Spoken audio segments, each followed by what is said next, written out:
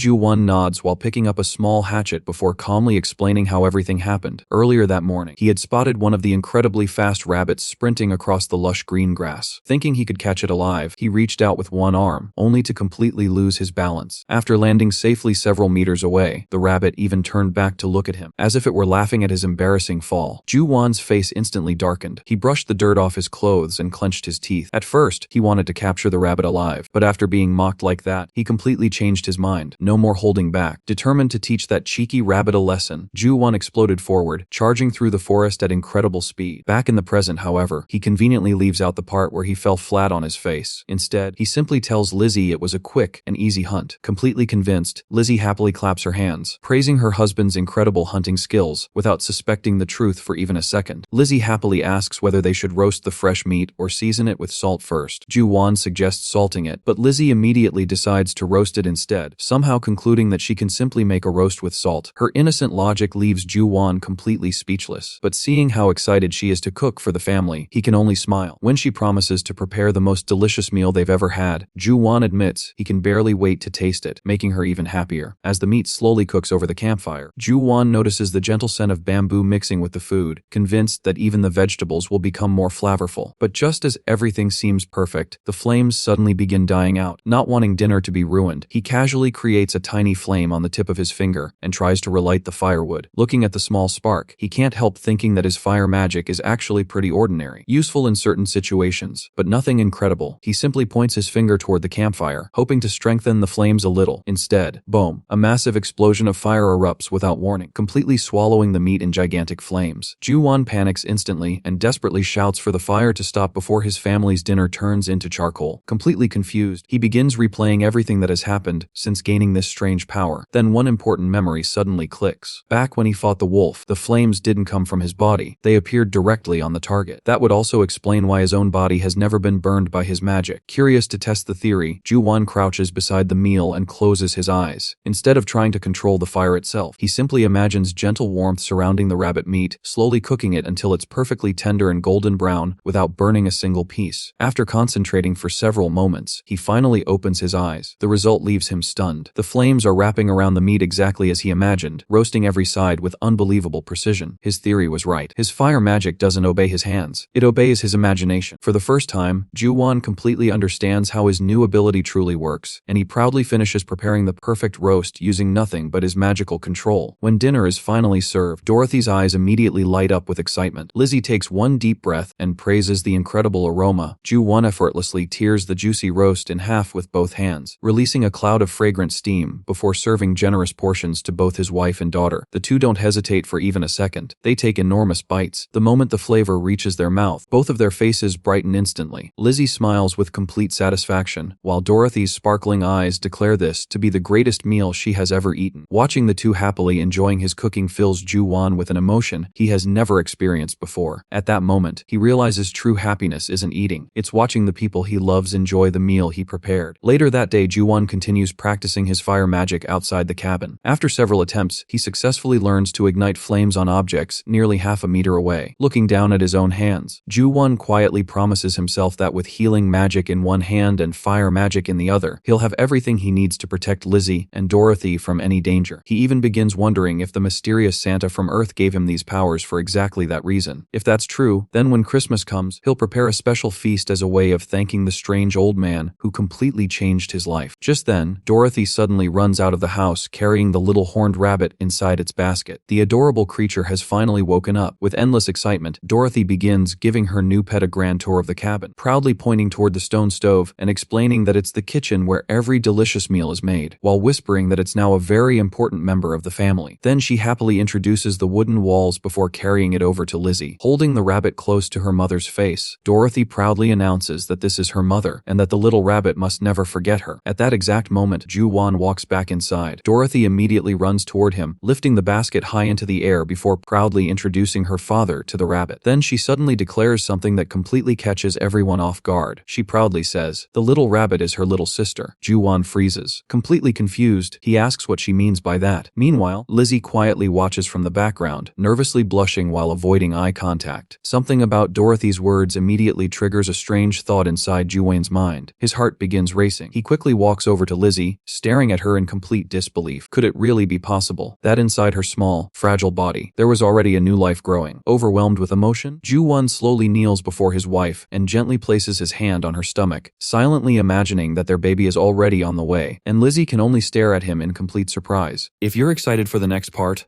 leave a comment and I'll do my best to bring it to you as soon as possible.